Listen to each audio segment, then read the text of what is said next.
말씀 열왕기상 말씀입니다. 제가 열왕기 가지고 말씀 계속 전하고 있는데 열왕기 오늘 8장 말씀 같이 나누려고 합니다. 그래서 오늘 8장 말씀을 지금 군데군데 이렇게 제가 전체를 다 읽질 않고요. 그리고 제가 거기 드린 대로 제가 읽도록 하겠습니다. 그래서 제가 거기 지금 본문 드렸는데요. 본문을 보시고 같이 읽으면 좋을 것 같아요. 열왕기상 8장입니다. 이에 솔로몬이 여호와의 언약궤를 다윗성 곧 시온에서 메어 올리고자 하여 이스라엘 장로와 모든 지파의 우두머리 곧 이스라엘 자손의 족장들을 예루살렘에 있는 자기에게로 소집하니 이스라엘 모든 사람이 다 에다니므월 7째 달 절기에 솔로몬 왕에게 모이고 이스라엘 장로들이 다 이름에 제사장들이 궤를 매니라. 6절입니다. 제사장들이 여호와의 언약궤를 자기의 처소로 메어드렸으니 곧 성전의 내소인 지성소 그룹들이 날개 아래라.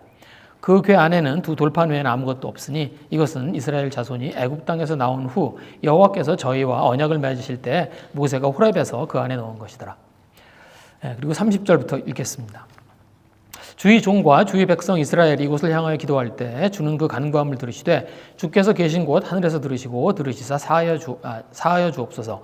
만일 어떤 사람이 그 이웃에게 범죄함으로 맹세시킴을 받고 그가 와서 성전에 있는 주의 제단 앞에서 맹세하거든 주는 하늘에서 들으시고 행하시되 주의 종들을 심판하사 악한 자의 죄를 정하여 그 행위대로 그 머리에 돌리시고 의로운 자를 의롭다 하사 그 의로운 바대로 갚으시옵소서.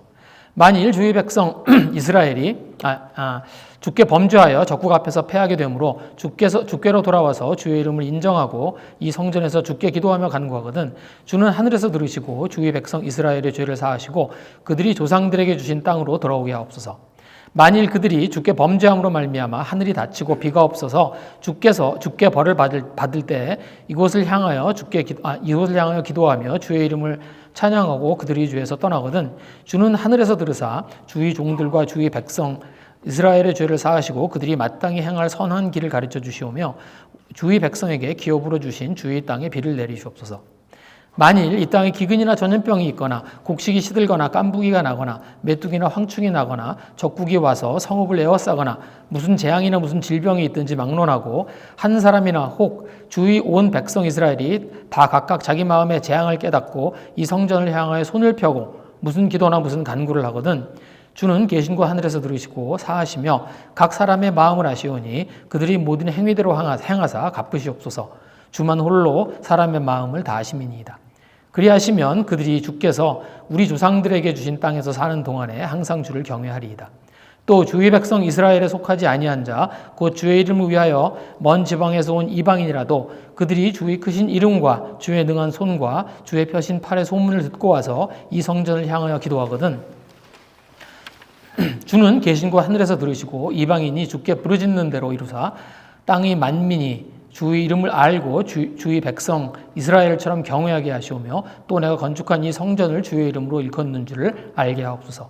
주의 백성이 그들의 적국과 더불어 싸우고자 하여 주께서 보낸 길로 나갈 때 그들이 주께서 택하신 성읍과 내가 주의 이름을 위하여 건축한 성전이 있는 쪽을 향하여 여호와께 기도하거든 주는 하늘에서 그들의 기도와 간구를 들으시고 그들의 일을 돌아보옵소서. 범죄하지 아니하는 자가 없사오니 그들이 주께 범죄함으로 주께서 그들에게 진노하사 그들을 적국에 넘기심에 적국이 그들을 사로잡아 원근을 막론하고 적국이 땅으로 끌어간 후에 그들을 사로잡혀간 땅에서 스스로 깨닫고 그 사로잡은 자의 땅에서 돌이켜 주께 간구하기를 우리가 범죄하여 반역을 행하며 악을 지었나이다 하며 자기를 사로잡아간 적국의 땅에서 온 마음과 온 뜻으로 주께 돌아와서 주께서 그들이 조상에게 주신 땅 곧 주께서 택하신 성읍과 내가 주의 이름을 위하여 건축한 성전이 있는 쪽을 향하여 주께 기도하거든 주는 계신 곳 하늘에서 그들의 기도와 간구를 들으시고 그들의 일을 돌아보시오며 주께 범죄한 백성을 용서하시며 주께 범한 그 모든 허물을 사하시고 그들을 사로잡아간 자 앞에서 그들로 불쌍히 여김을 얻게 하사 그 사람들로 그들을 불쌍히 여기게 하옵소서. 그들은 주께서 철 풀무 같은 애굽에서 인도하여 내신 주의 백성 주의 소유가 됨이니이다. 원하건대 주는 눈을 들어 종의 간구함과 주의 백성 이스라엘의 간구함을 보시고 주께 부르짖는 대로 들으시옵소서. 여기까지 읽겠습니다. 열왕기상 8장의 이야기입니다. 근데 솔로몬이 이제 성전을 짓습니다. 그렇죠? 그래서 5장에서 솔로몬이 성전을 지을 준비를 하고요. 그리고 6장에서 이제 성전을 건축하기 시작해서 7장에서 완성을 해요. 그리고 이제 8장입니다. 그래서 8장에서는 이제 솔로몬이 이제 다 완성된 성전을 이제 하나님께 드리는 그런 봉헌식을 하게 됩니다. 그래서 오늘 8장의 내용은 하나님께 드리는 봉헌식의 내용이에요. 그런데 이 봉헌식에서 뭘 하냐면 성전에서 가장 중요한 언약궤를 지성소에 갖다 놓습니다. 그래서 이제 언약궤를 성전에 들여놓는 그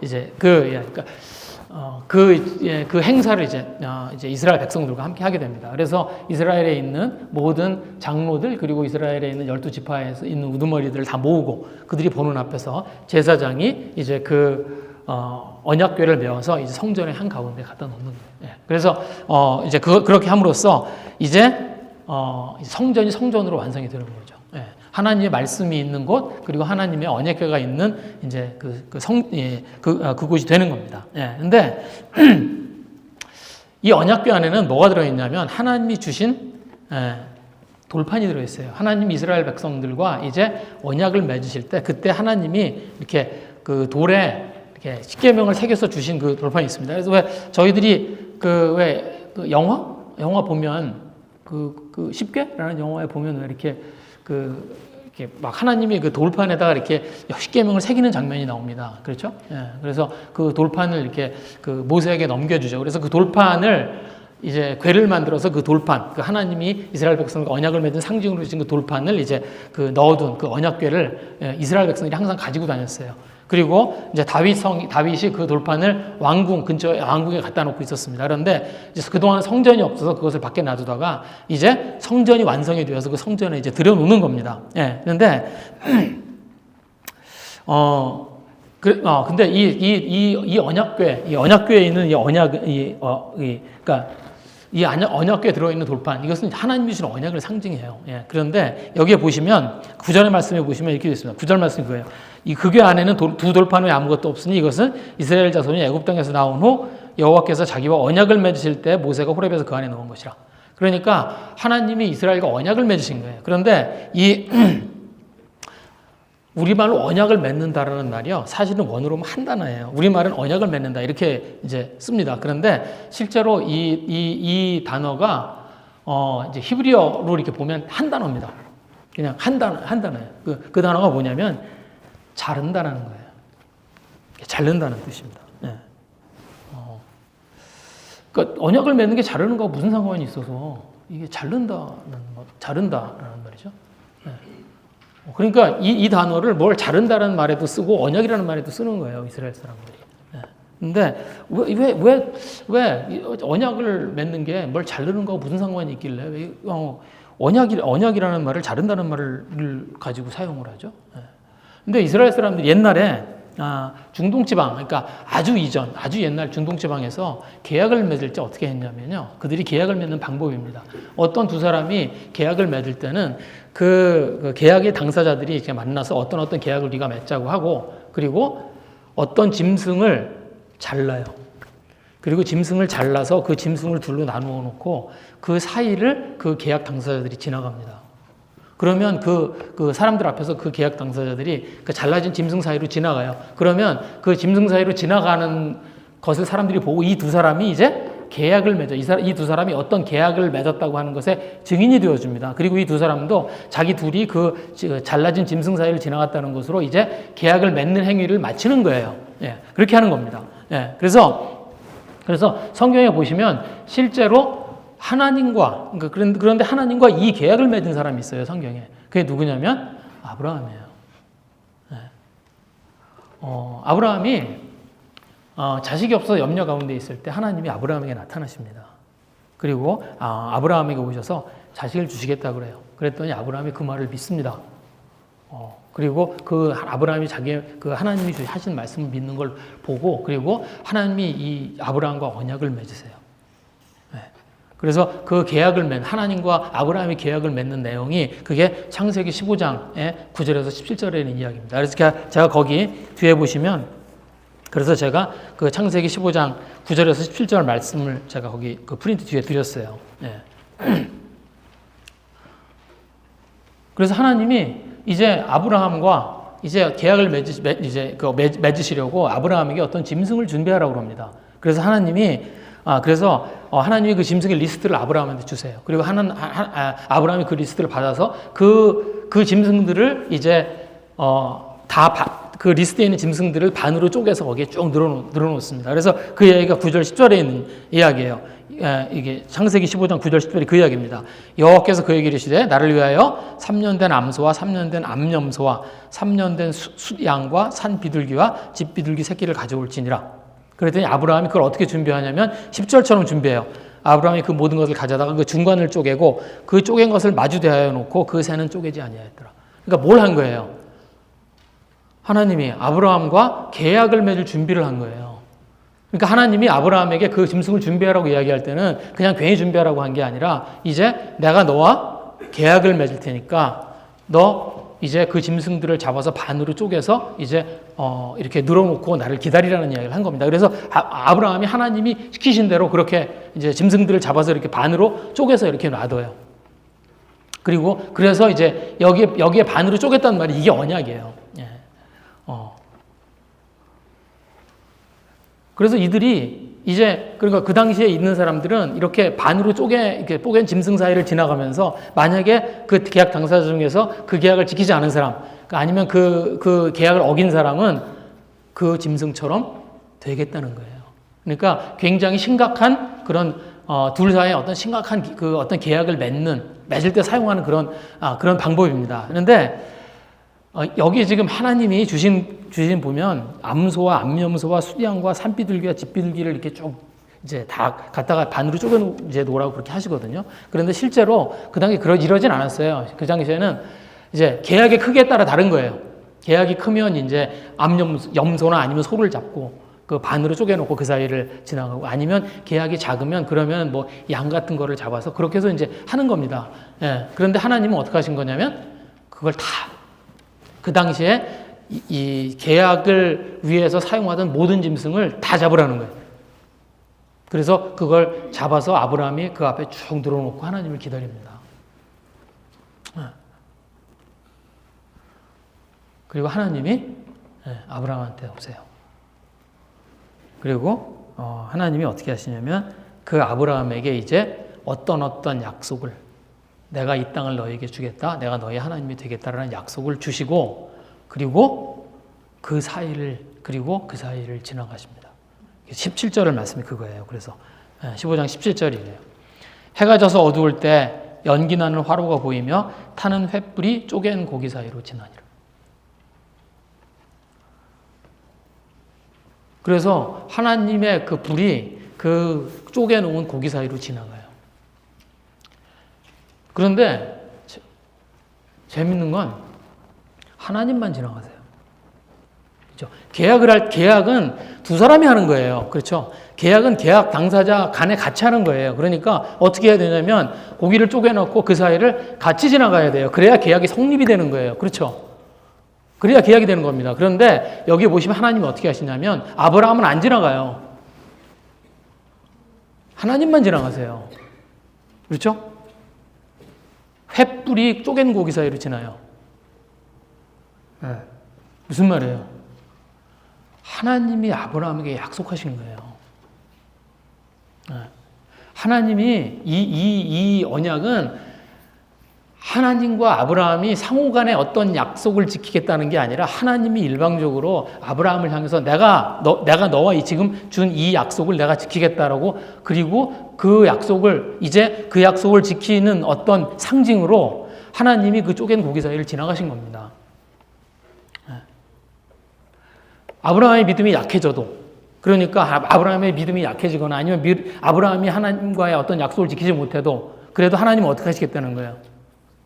하나님은 아브라함과의 약속을 신실하게 지키시겠다는 거예요. 반드시 지키시겠다는 거예요. 그게 하나님이 아브라함과 맺은 언약의 정체입니다.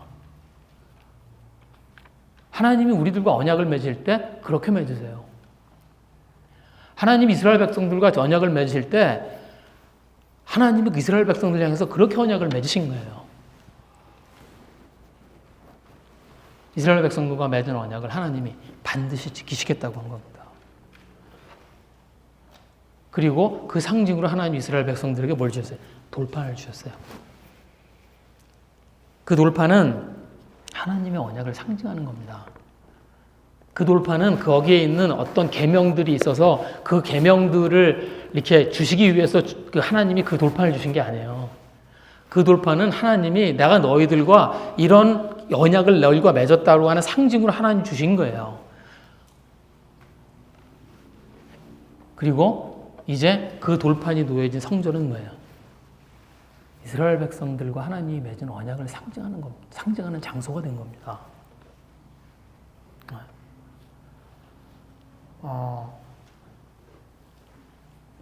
오늘 8장에 보시면요. 이제 이 8장이 뭐냐면 솔로몬이 이제 장로들과 그리고 이제 12지파인 우두머리들 다 모아놓고 그리고 백성들이 이제 그 성전 앞에 가득 모였을 거 아니에요. 그러면 그들 앞에서 이제 성전을 하나님께 드리는 제사를 지내는 겁니다. 그리고 그 제사를 지내면서 솔로몬이 어떻게 하냐면 하나님 앞에 기도를 해요. 그리고 제가 오늘 읽은 제가 오늘 읽었던 30절부터 그 52절까지의 내용이 뭐냐면 이 솔로몬이 그 하나님께 드렸던 기도의 기도들이에요. 그런데 이 기도는 어떤 기도냐면 그 솔로몬이 그냥 개인적으로 하나님께 드린 기도가 아닙니다. 그렇죠? 이 기도는 어떤 기도냐면 지금 하나님 앞에 드리는 성전을 드리는 봉헌식 앞에서 사람들 앞에서 하나님께 드리는 대표 기도예요. 그러니까 솔로몬이 대표로 이 많은 사람들을 대신해서 하나님 앞에 기도를 드린 거예요. 그런데 이 기도를 읽어보시면 조금 이상해요. 왜 이상하냐면 여러분 한번 생각을 해보세요. 저희가 만약에 저희가 지금 이제 여기를 빌려서 예배를 보지만 우리가 이제 교회를 만약에 이제 생겼다고 그래. 우리한테 건물이. 그래서 우리가 이제 그 헌당 예배 뭐 이런 걸 한다고 한번 생각을 해보세요. 그러면 그때 기도를 하면 어떤 기도를 하겠어요? 그때 기도를 하면 우리가 아마 그럴 때 기도를 한다고 그러면 뭔가 좀 덕담이 좀 섞여 있고 미래지향적 그런 기도할 거 아니에요. 뭐 하나님 저희들이 이제 이런 예배할 곳을 준비했으니 이제 많은 사람들이 찾아올 수 있도록 해달라고 아니면 이곳에서 주님께 저희들이 드리는 예배를 주님께서 기쁘게 받아달라고 그런 그 기도를 할 거 아니에요. 그런 기도를 당연히 하나님 앞에 드릴 거 아니에요. 이곳에 하나님을 찾아오는 사람들이 하나님을 알게 되는 역사가 있게 해달라고 아니면 이곳에서 하나님이 하시는 일들이 드러나고 하나님이 하시는 어떤 일들을 저희들이 볼 수 있는 그런 장소가 되게 해달라고 그렇게 할 거 아니에요. 그런데 오늘 이 솔로몬의 기도를 이렇게 읽어보시면 그거하고 좀 거리가 있어요. 오늘 여기 보시면 솔로몬이 어떻게 기도를 하냐면 이렇게 합니다. 이런 경우에는 어떻게 하고요? 이런 경우에는 어떻게 하고요? 그러면서 7가지 경우를 쭉 나열을 해요. 그렇죠? 그래서 보면 만일 이런 경우가 되면 또 만일 이런 경우가 되면 하면서 솔로몬이 그 경우들을 이렇게 구체적으로 쭉 나열을 하면서 기도를 합니다. 첫 번째가 뭐냐면 31절이에요. 만일 어떤 사람이 그 이웃에게 범죄함으로 맹세시킴을 받고 그가 와서 이 성전에 있는 주의 제단 앞에서 맹세하거든. 이게 무슨 말이에요?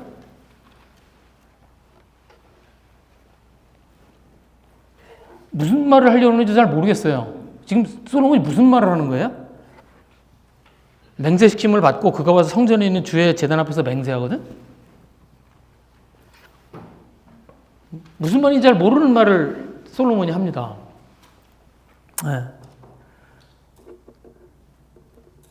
왜 그러냐면 솔로몬도 몰라서 하는 거예요. 이게 무슨 말이냐면 이런 겁니다. 어떤 사람이 한 일로 인해서 잘못이 벌어졌는데 그 사람은 자기가 잘못한 게 아니라는 거예요. 어떤 잘못된 일이 벌어졌는데 그 사람은 자기가 잘못된 게 아니라는 거예요. 그리고 아무도 그 사람이 잘못했다는 걸 알 수가 없는 거예요. 상황이 그런 거예요. 예. 그러니까 분명히 잘못된 일이 벌어지긴 했는데 그 일에 연관된 사람이 자기는 잘못한 게 없다는 거예요. 그리고 실제로 그 사람이 잘못한 걸 이렇게 밝혀낼 수 있는 사람도 없는 거예요. 그런 경우에 어떻게 했냐면 그 당시에요. 너 그러면 성전에 가서 맹세해라. 네가 한 일 아니라고 그럼 너 하나님 앞에 가서 맹세해라 그랬어요. 그래서 이 사람이 성전을 찾아가서 맹세를 하거든. 내가 잘못한 게 내가 잘못이 있는 것이 아니라고 맹세를 하거든. 그러면 하나님이 어떻게 해달라고요? 하나님이 상황을 잘 판단하시고 이 사람이 잘한 일이면 이 사람을 상 주시고 이 사람이 못한 일이면 벌을 주시고 하나님이 심판해달라는 거예요. 그 이야기를 하는 거예요, 지금. 네. 그런데 솔로몬이 그냥 이 경우를 예로 들어서 이야기를 한 겁니다. 지금 이게 무슨 얘기냐면 이런 얘기예요. 여러분, 세상에는 이런 일 투성이에요. 그죠? 이 세상에서 우리 눈에 이렇게 보여지는 일들은요, 옳고 그른 것을 이게 옳은 것인지 이게 틀린 것인지를 분별할 수 없는 일들이 더 많습니다. 그런 일들 투성이에요. 네. 우리들의 지혜를 가지고 정의를 세울 수 없는 일들이 너무 많아요, 이 세상에는. 네. 그렇죠. 이 세상을 바라보고 있으면 이해할 수 없는 일이 너무 많습니다. 네. 그래서 그 성경에도 그런 질문들을 해요. 뭐냐면 왜 악한 일을 하는 사람이 더 잘 살고 이 세상에서 선한 일을 하는 사람이 더 못 사는 것 같아 보여요. 어떤 때는 선의가 오해를 받고요. 악의를 가지고 어떤 일을 하는 사람들이 더 잘 풀려요.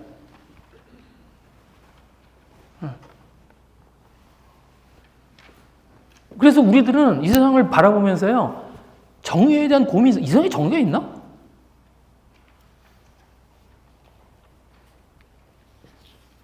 그리고 거기서 한 걸음 더 나아가면 하나님을 의심합니다. 하나님이 있는데 어떻게 이런 일이 있어? 하나님이 계시긴 한가?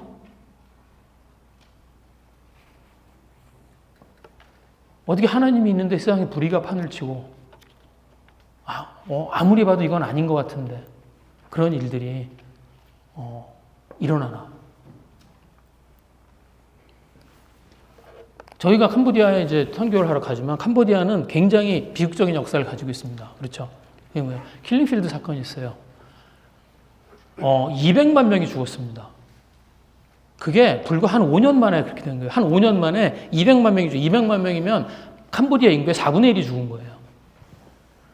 그런데 그 일을 일으킨 장본인이 폴포트라는 사람이잖아요. 그 사람 안 잡혔어요. 그리고 그 사람은 잘 도망해서 그냥 잘 살다가 늙어서 죽었습니다. 천벌을 받아요?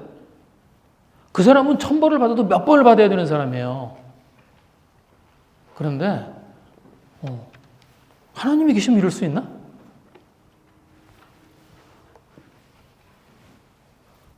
착한 사람이 병에 걸려서 일찍 죽어요. 그런 거 저희들이 보죠. 그러잖아요. 저희들이 저거 귀신이 안 되라고 뭐해? 이런 사람은 오래 살고 착한 사람은 이 사람은 정말 선하고 그런 사람인데 병 걸려서 일찍 죽어요.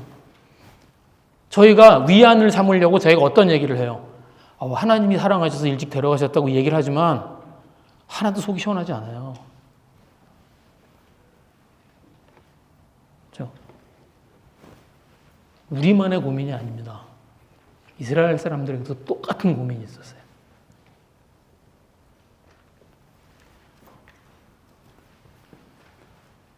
두 번째, 세 번째 경우입니다. 두 번째, 세 번째는 뭐냐면 범죄함에 대한 결과예요. 이렇게 얘기해요. 33절, 34절입니다. 만일 주의 백성 이스라엘이 주께 범죄하여 적국 앞에 패하게 되므로 주께 돌아와 주의 이름을 인정하고 성전에서 주께 기도하며 간구하거든.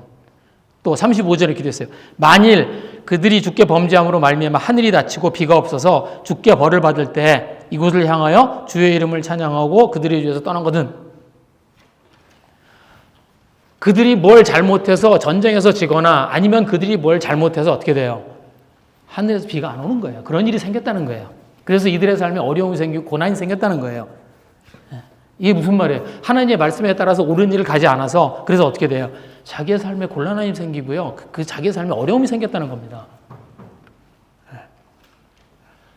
여러분, 이 당시의 전쟁은요, 그래서 전쟁에 졌다고 그러니까 이게 이제 우리들은 지금 하는 전쟁에 굉장히 익숙해요. 그래서 마치 이 당시의 전쟁을 지금 하는 전쟁처럼 생각합니다. 그런데 아니에요. 이 당시의 전쟁은 어떤 거냐면 일종의 경제활동이에요. 그러니까 지금은 우리가 국경을 딱 정해놓고 그리고 어떤 나라와 어떤 나라가 이제 어떤 갈등이 생기고 그랬을 때 전쟁이 이렇게 되잖아요. 그런데 이 당시는 그게 아닙니다. 이 당시 전쟁이 뭐냐면 이 당시는 국경이 분명하지가 않아요. 이 당시의 전쟁은 어떤 거냐면 내가 군대를 끌고 가서 어느 지역을 어딜 가서 침략하고요. 그래서 거기 있는 걸 뺏어오는 거예요. 그래서 그걸 뺏어다가 내가 그걸 먹고 사는 거예요. 그게 전쟁이에요. 굉장히 전쟁이 흔했습니다. 저희들은 지금 전쟁 그러면 뭐 어쩌다가 전쟁이 일어나면 굉장히 큰 일이 일어난 것 같고 막 그렇지만 아니에요. 이 당시에는 그냥 일상의 전쟁이었어요. 늘 주변에는 싸움이 있었고 이런 일들이 있었을 때입니다. 뭐랑 똑같은 건 뭐냐? 여기 보시면 비가 안 와서 농사를 못 짓는 거나 전쟁을 해서 지는 거나 같은 건 거예요. 내가 잘못된 선택을 해서 내가 뭔가 하나님의 말씀을 어기는 일들을 해서 내 삶에 곤란한 거 어려움이 생겼다는 거예요.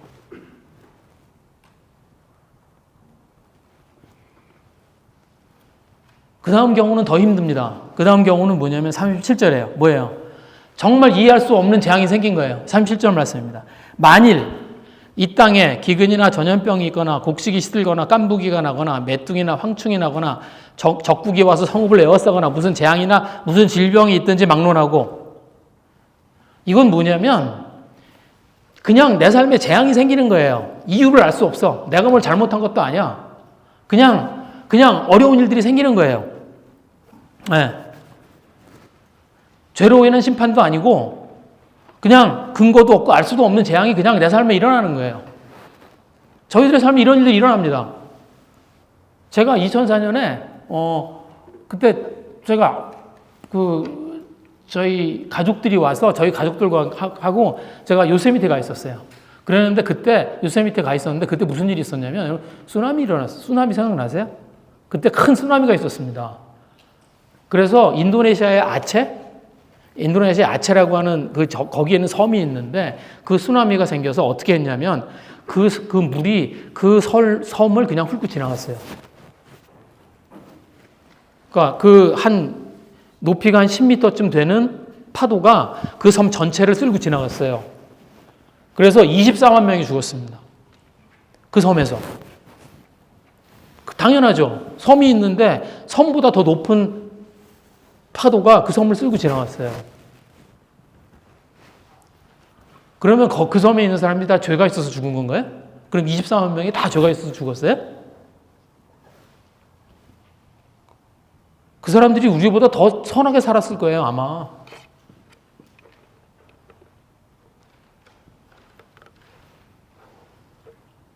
우리는 알 수 없습니다. 우리 삶에도 사고가 생겨요. 그렇죠?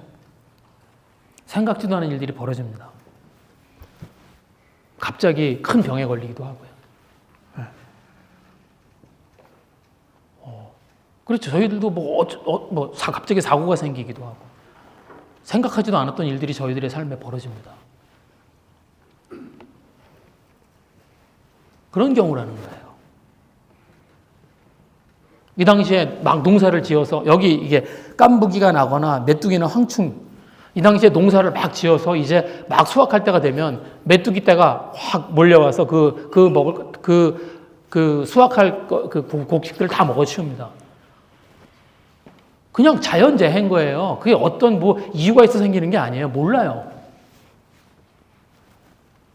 그런 일들이 생깁니다.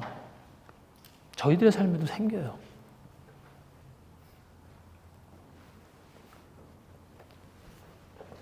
재앙이 왜 일어나는지 알 수가 없어요. 그럴 때.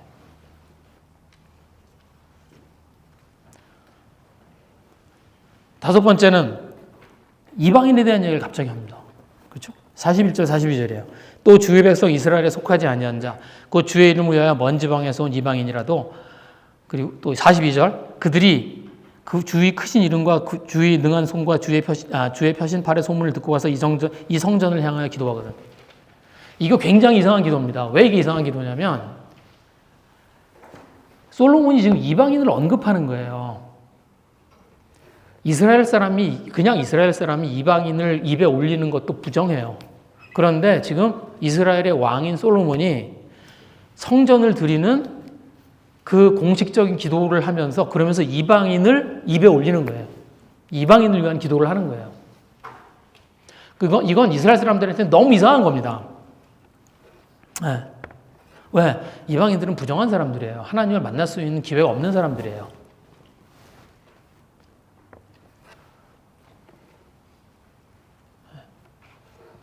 이들이 하나님을 알게 된다는 건 기적 같은 사실인 거예요.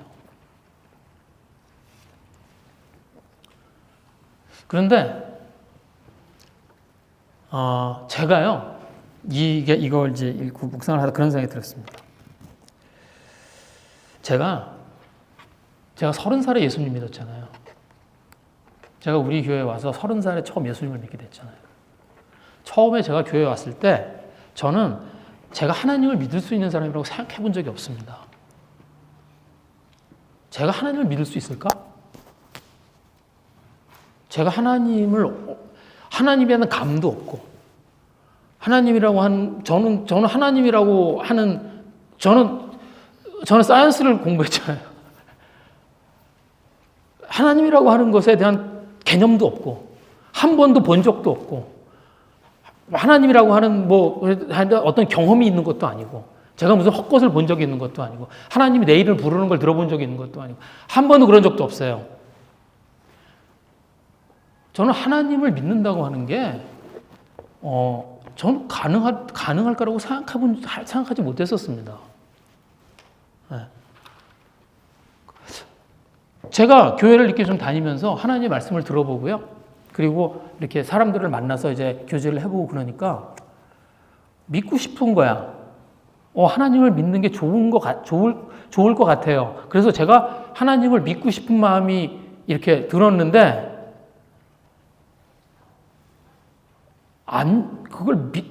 제 똑같은 만큼의 제 마음에 어떤 생각이 있었냐면, 나는 못 믿어. 내가 하나님을 어떻게 믿어? 하나님을 믿는 건, 그건 나한테는 불가능한 일이야. 그렇게 생각했었어요.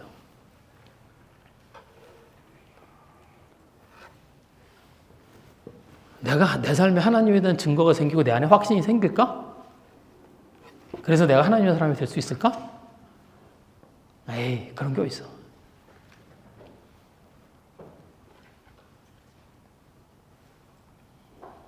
그랬습니다. 이방인들이 그런 사람들인 거예요. 또 여섯 번째는 뭐예요? 44절입니다. 하나님이 나가서 싸우라고 해서 그 싸움을 싸우러 나가는 거예요. 그게 44절이에요. 주의 백성이 그의 적국과 더불어 싸우고자 하여 주께서 보내신 길을 나갈 때 그들이 주께서 택하신 성읍과 내가 주의 이름을 위하여 건축한 성전이 있는 쪽을 향하여 여호와께 기도하거든. 이건 무슨 말이에요? 하나님을 이제 자기가 원하는 것을 하러 가는 게 아니라 하나님이 너 나가서 싸워. 그리고 하나님이 보내신 길을 가는 거예요. 지금 나가서 이 싸움을 하는 건 나를 위한 일이다. 그러니까 네가 내 이름으로 나가서 싸우라고 그래서 하나님의 일을 가지고 나가서 싸우는 거예요. 그런데 그 마음에 뭐야? 두려움이 있는 거예요.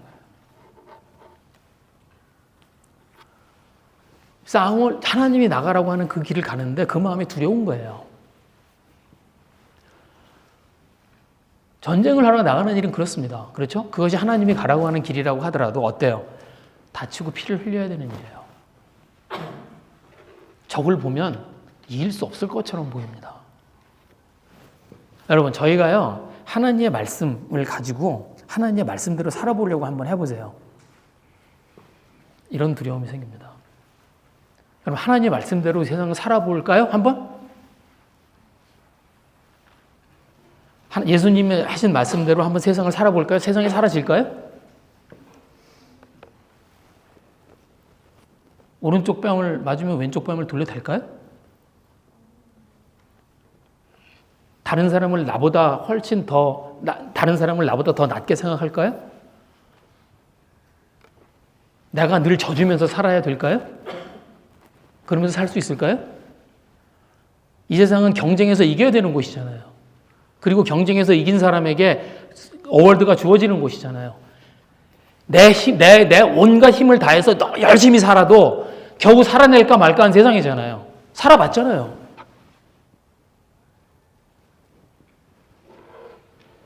그런데 이 세상을 하나님의 말씀을 가지고 나가서 살 수 있을까요? 두렵습니다.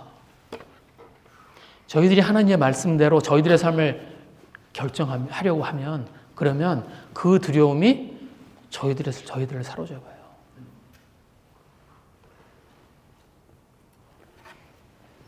나만 다치고 끝나는 거 아닐까? 하나님의 말씀대로 살다가 나만 바보 되는 거 아닌가?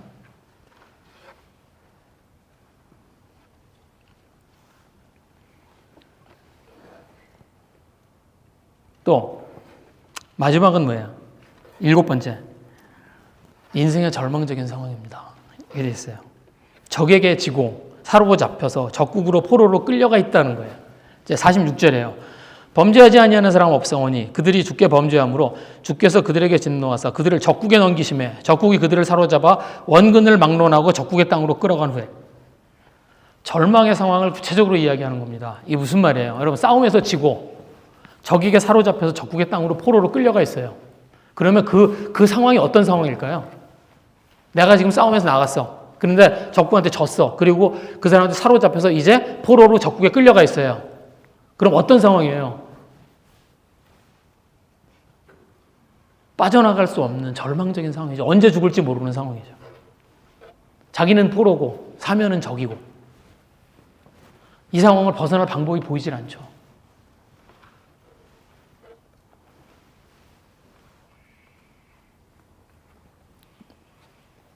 그런데 저희들의 인생에요, 이런 절망이 찾아옵니다. 이런 절망이 찾아와요. 저희들의 인생에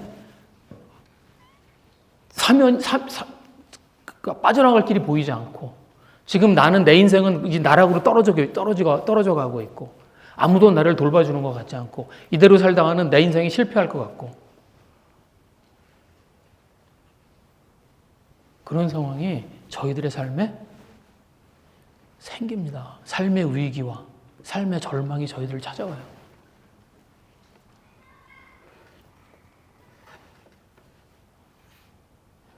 그런 상황을 얘기하는 겁니다. 솔로몬이 만일 이러면 7가지 상황을 이야기해요. 그런데 이 상황들은 다 뭐예요? 사실은 저희들의 삶에서 일어나는 일들입니다. 저희들은 납득할 수 없는 현실 앞에서 답답하고요. 그렇죠? 저희들이 눈앞에 보이는 납득할 수 없는 그 사실 앞에서 저희들은 늘 답답해요. 그렇죠? 그래서 하나님을 의심의 눈으로 바라보게 됩니다. 저희들은 저희들의 어떤 잘못된 선택으로 인해서 저희들의 현실에 어려움들이 생기고요. 저희들의 삶에는 생각하지도 않았던 재앙들이 생겨요. 나는 이해할 수 없는 재앙들이 저희들의 삶에 생깁니다. 생각지도 않았던 병이 있다고 그러고요.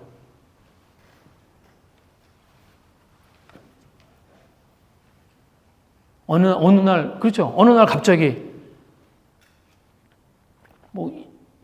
레이오프 되고 그런 일 생겨요. 어느 날 갑자기 큰 사고가 나고,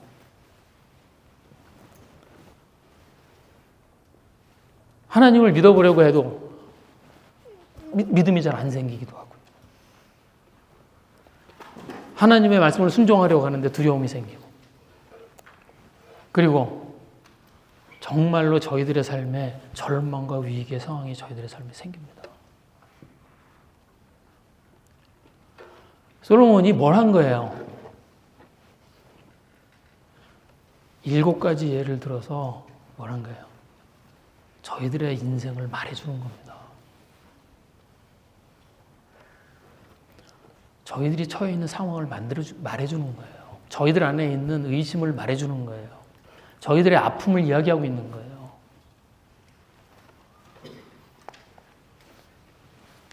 그런데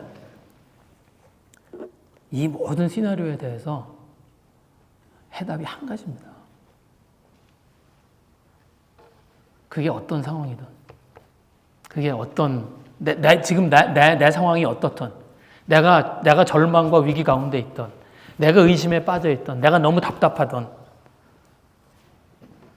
나한테 내가 생각하지도 못했던 그런 사고들이 나한테 일어나고 있던, 뭐예요? 우리에게는 성전이 있다는 거예요. 우리에게는 하나님과 맺은 언약이 있다는 거예요. 그리고 그 언약은 하나님이 반드시 지키시겠다고, 하나님이 저희들을 향해서 반드시 그 언약을 지키시겠다고 혼자서 쪼갠 고기 사이로 지나가신 그 언약이라는 거예요.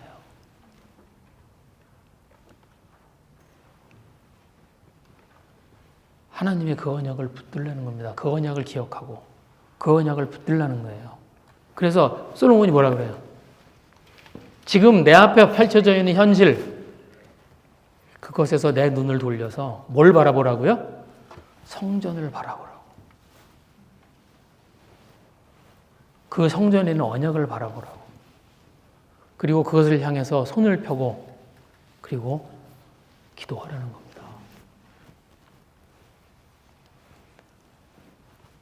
왜? 하나님이 이미 약속하신 거예요. 이건 뭐 같은 공부가 아니에요? 이런 겁니다. 우리가 하나님한테 이런 내 인생의 문제와 나의 이런 것들을 가지고 하나님께 기도하는 건 어떤 것 같은 거냐면, 하나님 저 이거 해주세요. 하나님 저 이거 필요해. 하나님 하고 매달리는 그런 게 아니에요. 이렇게 하는 거예요. 하나님 약속했잖아요. 하나님 저하고 약속했잖아요. 제가 제 마음을 하나님께 돌이키고 그리고 제가 하나님 앞에 가면 그러면 하나님이 저하고 하신 약속을 지키겠다고 했잖아요.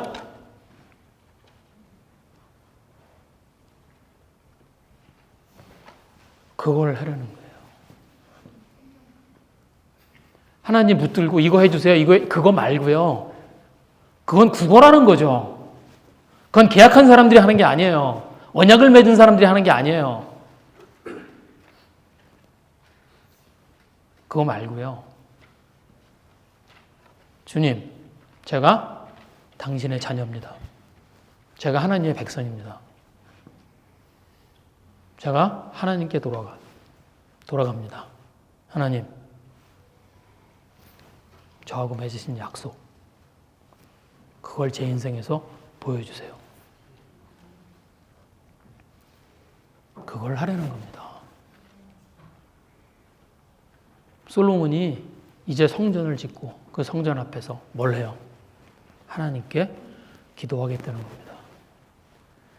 내 인생에 어떤 상황이 되었을 때에도, 그때에도 하나님 앞에 기도하겠다는 거예요. 그리고 하나님이 하신 그 하나님의 언약을 클레임하겠다는 거예요.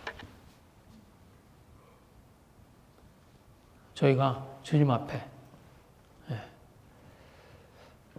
그렇게 나아가는 그런 저희들이 됐으면 좋겠습니다. 하나님이 저희에 하신 약속이 있습니다.